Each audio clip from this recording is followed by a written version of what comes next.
Hi everyone, I'm Dr. Faisel Sayed, And I'm Dr. Dan McCarter. and you're listening to Faisel and Friends, where we believe access to primary care is a right, not a privilege. Today we're talking to Dr. Salomon from ChenMed about caring as a team. Let's dive right in. Dr. Dan, Dr. Salomon, good to see you both. It's awesome to be in your presence. It's been a while. Yeah. Oh man, I mean, it's great to have you on, and today's topic is one that I get a lot of questions. We all get questions about patients who are in and out of the hospital and their management for these sick patients who are coming in and out of the hospital for a reason, either because of medical or social issues. And then there's also a lot of things that we can do at home too that we couldn't do even just a handful of years ago. So I'm looking forward to today's conversation. Dr. Dan, it's good to have you on. This is a great topic. We've got to, as Willie Sutton said, why do we work on keeping people out of the hospital? Well, if you're running the business side of medicine, that's because that's where the money's spent. And Exactly. although we're also working on keeping them out because of all the adverse outcomes there. So I'm looking forward to this topic as well. Excellent. So, Dr. Say Solomon, you could have been anything in this life. Why in the world? What was it that drew you to medicine? You could have been anything. I mean, I speak with you. I could see you being an engineer. You could be an attorney. There's so many different things I could see you do.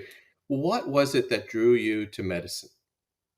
To be honest, medicine, for those who know me, more on a personal level, medicine wasn't the first option. Growing up in a Dominican household, immigrant parents who came here with little money in their pocket, started a business. I was destined to be a businessman, right? But also being Dominican, baseball is a big part of our identity as Dominicans. So also baseball was in part of my future, and tried out at baseball. Unfortunately, got hurt, and then medicine became that second option, and it was more so because of the need of how I saw my parents treat others, but also how I saw the need, and I didn't grow up in the Dominican Republic, but I do certainly know about the healthcare system there, and just seeing a need on that things should be better. Then medicine stumbled, and medicine is a profession that brings honor, also to a family, and my parents were always somewhat, hey, I wish you could be a doctor. But it's been, if you would ask me one thing that drove me to medicine, was service. I'm not surprised that you said that. And you're right. There's something special about being the first generation in America and getting an education and of course becoming a physician, becoming a healer, someone who helps people.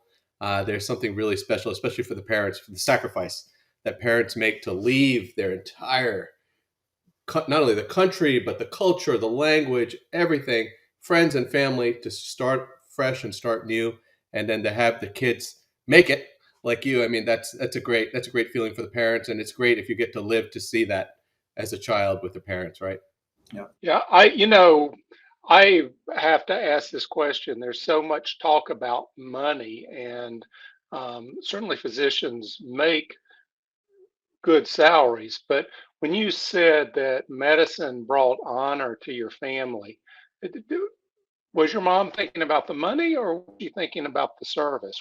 Why do you think that would bring honor to your family?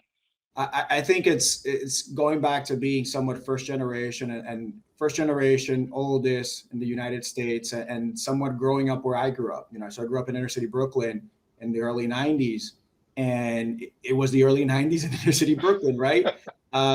So it was always about, I believe, service. It wasn't about money, because to be honest, if you think about, for the time that we put in to go to medical school, the time we put in training, at the end of the day, you're somewhat putting on hold 10 years of your life to be a physician. So if you think about it from the money perspective, it's probably not the best return on investment on time. To be honest, it is always about service and helping others. You know, my mom was the first one to volunteer. She still does it at her local church. My dad was the first one who take his shirt off his back to give it to others, and I saw that at home. And to me, it was then about what profession would allow me to change the world. And medicine is that profession, I think, right? Like the way we have the ability to influence, everybody we come in encounter with. So there's a lot of altruism in that, Dan, but definitely wasn't for the money. Right. And I think you're right. But you've got to find the right place to be able to change the world, because a lot of medicine has turned into being about the money, and the doctors who are in that situation don't seem to be either happy or fulfilled. And I, knowing you and looking at you, you seem quite fulfilled at what you're doing now. Oh, 100%. I think if you think about so my journey here to ChenMed, I always go back to Rafael Hernandez. Rafael introduced me to ChenMed. And when he introduced me to ChenMed, like the way he described it, I can see the glare in his eyes. I somewhat was, somewhat off put. I'm like, really? An organization that really believes in it, puts the physician at the center, that really believes in ensuring that the physician has all of the services and support that they have to care for patients. And that's their number one goal.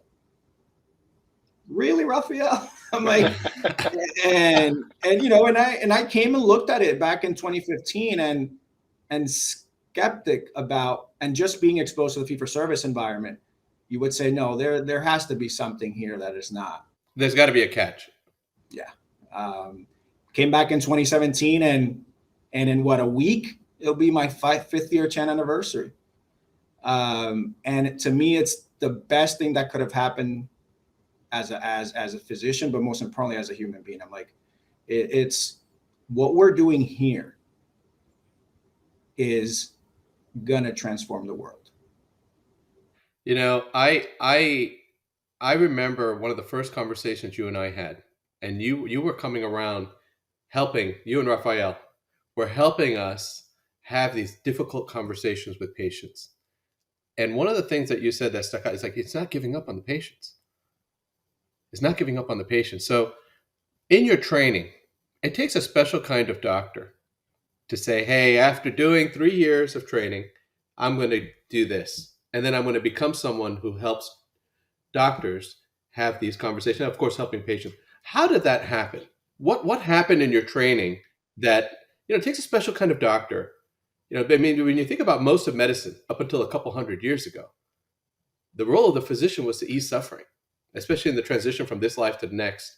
So what was it in your training that pulled you in that direction? I was fortunate to do my residency training in Brooklyn, where I grew up, actually the hospital where I was born. Oh, that's great. And that was like full, it wasn't intended like that, but I think God works in mysterious ways. So it was, if people ask me like, how did I get from the point of starting an internal medicine residency and then ending up doing a palliative medicine fellowship? It was as an intern. So my somewhat of aha moments was interns. My first call, never forget, brand new scrubs, brand new sneakers, starting a night flow, 8:15, 8:20, code blue, ICU. We run to the code blue intern, not knowing what we're going to be doing, and we're somewhat performing CPR on a young girl, and it was like we were just stewing until somebody stopped and said, "We need to call the family." Mind you, I was in the rotating part of it, and the second year, hey, let's talk to the family. Talking to the family, and just with all the great intention in the world, he delivered the message and stepped away because he had to go back. And I left with him, but then I saw the face, somewhat of their response to that, which was silence, and nobody acknowledged that. Like, nobody stayed behind. because we were in the rush of we were being doctors. And I think, to me, there was a moment like somebody needs to stay behind. Right? Somebody needs to be a human first and then a physician. And since then, I've seen what I do in palliative medicine as a way to humanize the doctor to patient relationship.